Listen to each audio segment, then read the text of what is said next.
Welcome to Seeking the Sacred Self. I am your host, Naomi Rozak, and today we're going to talk about the fear of our feelings. In other episodes, we've talked about the feeling of having something missing inside or something wrong, and then that drive to look externally for something to satisfy or fix or take away that feeling. And we've talked about what it's like to have some big, unknown, scary feeling inside that we can't quite put into words, but are aware it's there. Today I want to talk about why it's so hard to go inside and feel that feeling, to let it take up space. You probably already know how this feels. You've had things happen in your life that turned you to face that feeling inside, even momentarily, and you've probably backed away as fast as you could and said, nope, not going there, not touching that thing. I have no idea what that is, and I don't want to go there. So then it's like we're driven to look outside of ourselves. The fear says that going inside is too much, so let's try outside instead. And there are a few reasons for this. One of them is that we've been continually shown, taught, and influenced to believe, and sometimes without even meaning to, we've chosen to believe that we are not good, that we are bad, there's something wrong about us. So going inside where we might encounter that bad thing, or we might see our not good self, it's absolutely terrifying. And then we also don't believe that we have the answers we need, or we wouldn't feel this lost, this lacking. The only clear path seems to go seeking the answers outside. This is the place where we don't trust ourselves to know and have what we need, because another thing we've been influenced to believe is that we can't trust ourselves to know what's good for us. Sometimes we can't trust ourselves to know anything at all. So we start trying to find answers. We look everywhere, and as long as we can assess ourselves and say, look, I'm making little steps, I'm growing, I'm gathering information, I'm sure my answers are right around the corner, then we feel pretty good. And we should feel good for any bit of growth and confidence and goodness that comes our way. Don't get me wrong. But what that really is distraction. It's keeping the mind, body, and attention busy and away from the place where we're really affected. It's a great coping mechanism for pain and shame that we are afraid to feel. I have been a master at this. And then instead of looking externally as far as growth and things to achieve, another way we get away from the uncomfortable feeling is to distract ourselves by entertainment and by numbing activities. So we scroll the phone, we watch the Netflix, we keep ourselves busy with events and tasks. We spend the money, we bake every day, we build the greatest external success we can, whatever it is, as long as we're busy. And the number of things we can entertain and keep ourselves busy with is so high, it's a wonder we remember to be self-aware at all. But we are magical creatures who are capable of great awareness and great healing when we start to become self-aware. Another way we cope with this big scary feeling inside is to take every uncomfortable thought or feeling and throw the energy of them outward at other people because we can't stand to feel that discomfort and what it might say about us. Inside, we have some sort of very, very large feeling of lack or shame or wrongness, something that means we can't let our attention go inward at all. And so any uncomfortable thing that occurs has to be thrown outside of us, usually toward other people or objects. This would look like a lot of expressive, angry behavior, blaming other people, physical aggression. And please know that I am not judging any of these ways that we default to rather than feel what's inside. Firstly, this was my journey, was doing all of these things. So I'm not judging it on a personal level. But also we learned these somewhere. They are rooted in very deep pain. And now our privilege is that we get to start going inward and addressing where that pain is rooted. It's very important to notice what we do and to observe it with a lot of grace and acceptance rather than judge it, because judging shuts down awareness and shuts down our healing. And then just one more very important cause for not feeling our feelings is that we haven't had a lot of models around us who we could adapt healthy emotional habits from. People who showed us how to very humanly feel our feelings and respond to what the feelings tell us without harming others. We haven't grown up with this emotional literacy, being able to feel the physical sensations of feelings, put a name to the feeling, and have strong tools in our toolbox for processing the energy of these feelings and not judging ourselves. When we don't have a toolbox for emotions, they just come out as behaviors. One more thing to keep in mind before we talk about the very real fear of feeling into the pain and emotions is that what I'm talking about here is the deep down, vague emotions or the really big uncomfortable ones that have been there for a while. And these are often emotions that result from very large emotional, spiritual, and physical wounding. We need to recognize the size of that original wounding, the thing that created the big feeling inside. We need to recognize the size of it because when we stuff down the feeling, often we stuff down how much it has affected us. When we ignore the feeling, when we push it away, we also can't delve into why it's there. That this wounding was, in fact, very grievous to the sacred self and to how you connect to yourself. That something very primal, very raw, very difficult happened, and it created a physical, emotional, spiritual, mental impact that reverberates through your life from then until now. You are right to feel afraid and to feel like that thing is untouchable because until now it has been. But here's what I need to tell you. The things about you that feel the hardest or the most difficult to go into is where the most transformation is waiting to occur. Those things feel the hardest because of the size of that wounding and because you are still affected by that thing on a large level every single day. Not everything that happened to you that you have not become aware of is on that level. That's why the biggest unknown, fearful things you feel right now are related to your biggest events, your biggest woundings, and as well the biggest lies and shame you believe about yourself. And using your self-awareness to move through the pain of even one of these events will free up so much mental, emotional, physical, spiritual space in your life. And if you are at any level aware of these feelings bubbling up, it's because your self is asking for healing of that wound. Your inner self brings that feeling and the difficulties that come out of that feeling, the behavior, the judgments, the shame, it brings it to your awareness because it wants you to heal it. So let's normalize so much of this experience, the different ways the fear causes us to act and how big those things feel inside, so that your courage to move into the feelings and the fear can rise. Today, we're going to talk about only one big reason why we're scared to feel. And it is that if we face that deep down feeling and let ourselves really know it, we don't know what will happen. The unknown to most of us contains a lot of fear. This is a response to trauma and to a lack of feeling safe at some point in our lives. We don't know what it will be like to feel beyond the feeling or symptom we already have. We may feel depressed or lost, disconnected, sad, anxious, angry, etc. We are already trying not to feel those things and to get away from them, to escape them. But we are aware it's there on some level, even if we haven't been able to put it into words. But the bigger feeling in front of that other emotion we're feeling is that inside us lives the very bad thing. Picture those 3 words with capital letters. Very bad thing. Inside us are the pieces that were rejected, made fun of, abused. And these things are covered with pain. We don't want to go near it. We don't want to touch it with a 10-foot pole. The further back the pain occurred in our lives, the more vague and big and black and unknown it feels.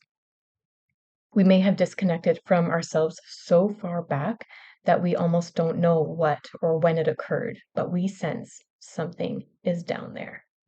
To go there would be terrifying. It's the unknown. And we've never allowed that monster of pain to rear its giant head. Of course, there will come a time when the monster rears its head, whether we want it to or not. This is health crisis. It's relationship conflict, reactive parenting. Physical health just starts to fall apart. We get tired of pain, and drugs don't seem to make anything better. And somehow we get to a point where we think, I have to do something. I can't live like this any longer. Life feels absolutely intolerable. And here I want to switch gears for a moment to share a story. This big moment of crisis came for me in 2018. Not only was I overloaded with responsibilities, I was working part-time in medical transcription, I was homeschooling my children, I was in university part-time working towards a counseling degree, I was running a home and parenting, and I'd also been through a few events in a few months that were bringing up all kinds of unhealed stuff. So this is the trigger or the activation that we've talked about, where behavior of other people or different events cause you to feel reactive. What it was bringing up for me was spiritual trauma. I was feeling disrespected and rejected by my family. I had huge anger in my body and grief. I felt fragile, like I could break into a million pieces if the wrong thing happened. I couldn't take a deep breath. I felt raw and irritable, and also extremely vulnerable and protective of myself. It felt like so much hurt was coming up in me from different things, and it also felt like nobody saw me. Nobody could see what I was going through.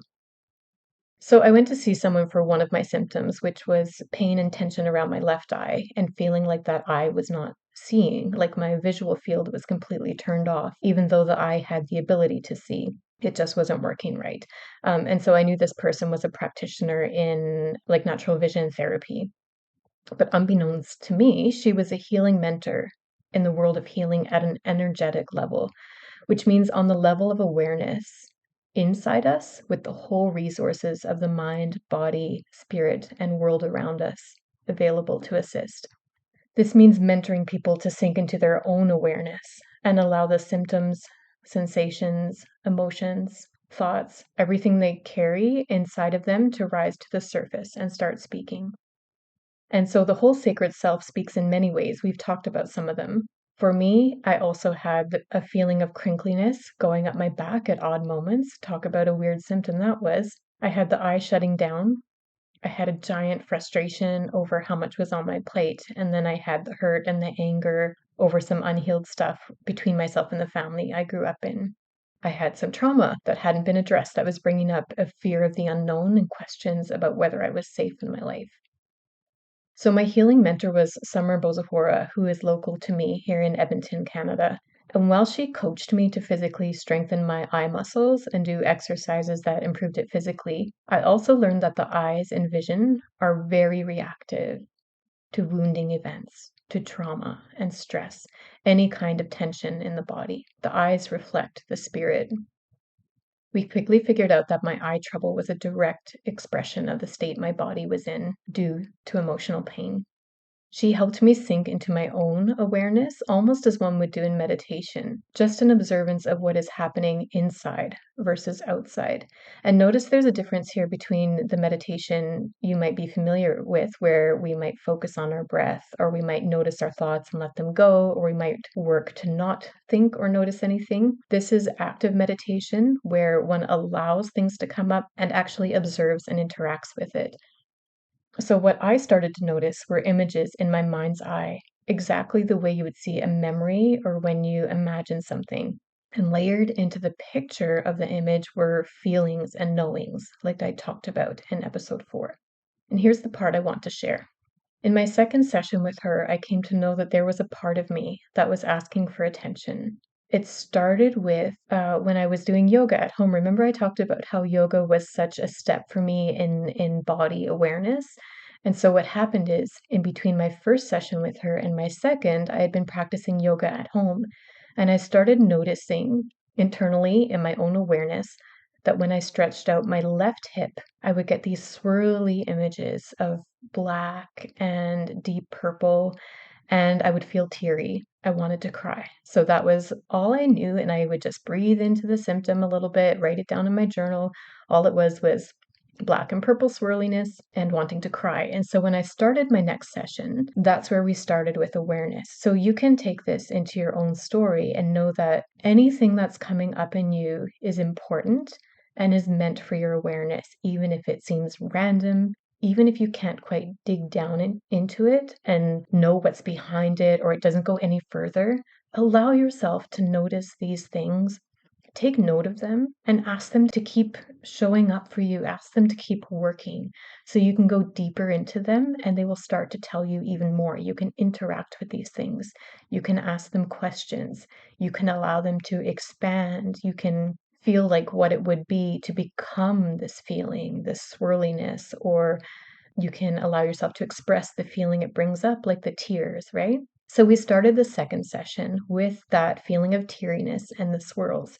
And almost immediately, underneath the teariness was a very young, very new part of me that wanted to tell me something. And in my mind's eye, it looked like a baby. The baby showed me that it was a more childlike part of me.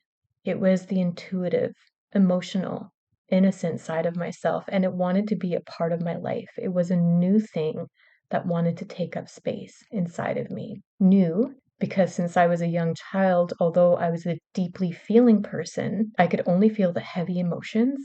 I didn't know how to feel who I really was at the core, and I didn't know how to act out of the natural intuition and creativity and joyfulness or simply the spectrum of emotions we're born with. But the minute the baby told me it wanted to be a part of my life and it was a new thing, in a second, I internally saw and felt in my body a big wolf snapping its teeth, snarling, salivating. It was right in my face. It was such a big feeling and it was so scary. And I was very confused. Why had I gone from seeing and feeling that baby and the good feeling it was bringing, this newness, this feeling of birthing something good, to the strong, frightening wolf feeling so fast? But Summer, sitting with me, and with all of her experience, she said to me, "Oh, why did you introduce the wolf to the baby?" And while that seemed like a weird idea, I thought I would give it a try, and so I presented those two images in my mind's eye to each other. And the baby began to talk to the wolf and to wave at it. And the wolf began to shrink and shrink and shrink until it was a puppy lolling on the ground with playfulness. The wolf, my friends, was my protective fear. The moment I started to become aware of some tender, vulnerable, creative, emotional, intuitive, beautiful side of me coming to life for the first time, the fear rose like a wolf and said, "Danger, this is unsafe.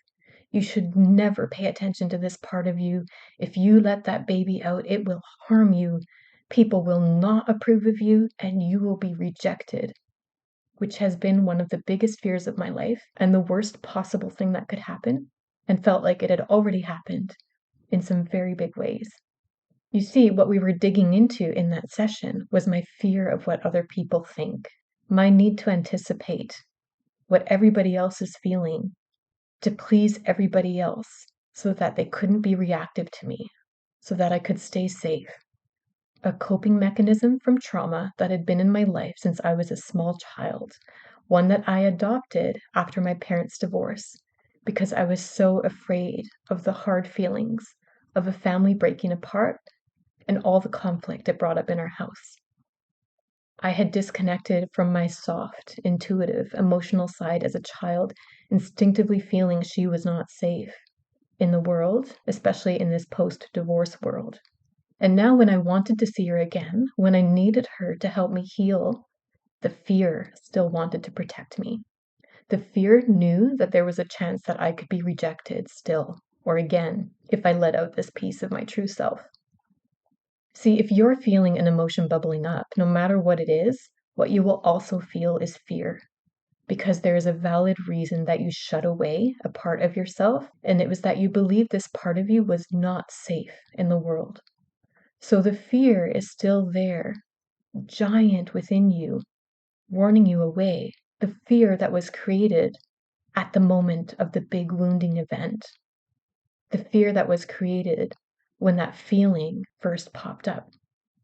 This is why when you come close to touching some buried, disconnected part of yourself and the feeling that surrounds it, when a part of you that feels vulnerable is exposed, you will often feel all sorts of physical symptoms related to fear.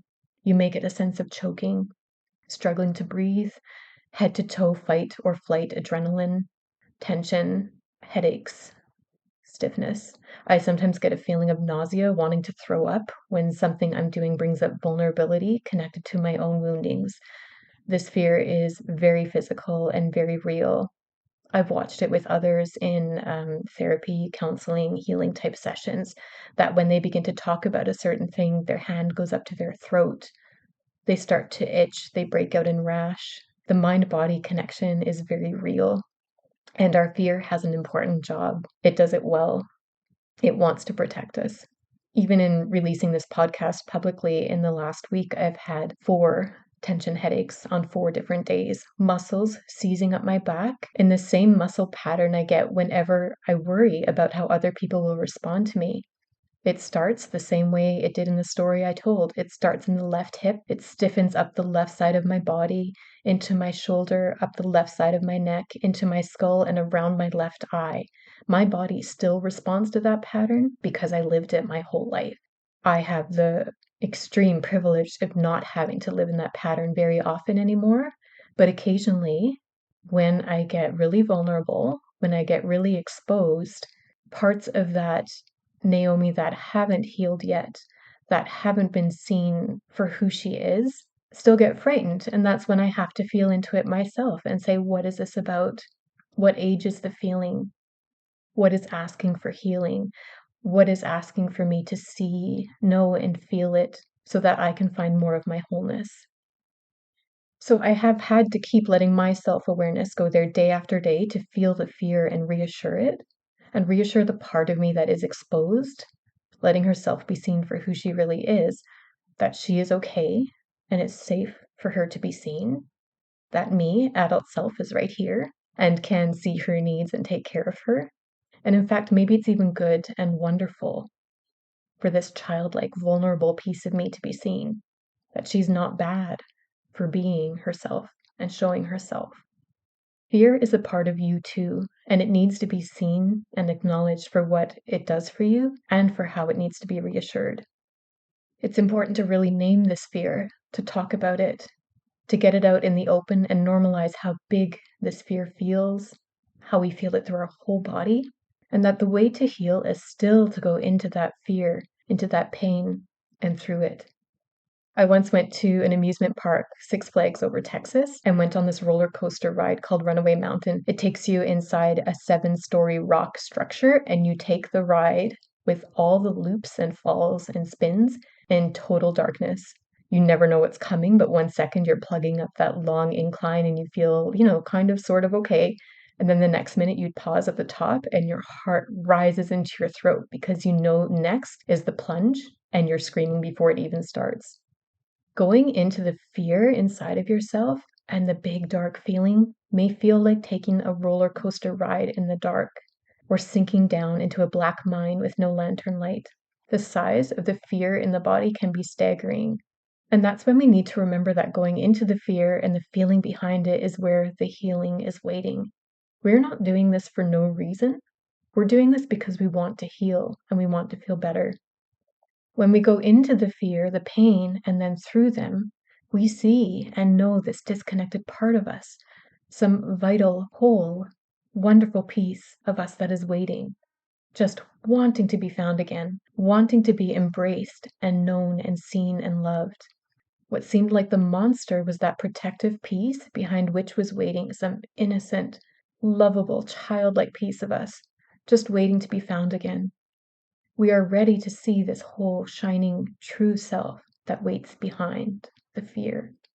The monster was there to protect what could not be processed or known safely when we were young, but which we are ready now to finally know and see or even become. The fear is a friend. It's your protective self rising like a warrior to say, you must be safe at all costs.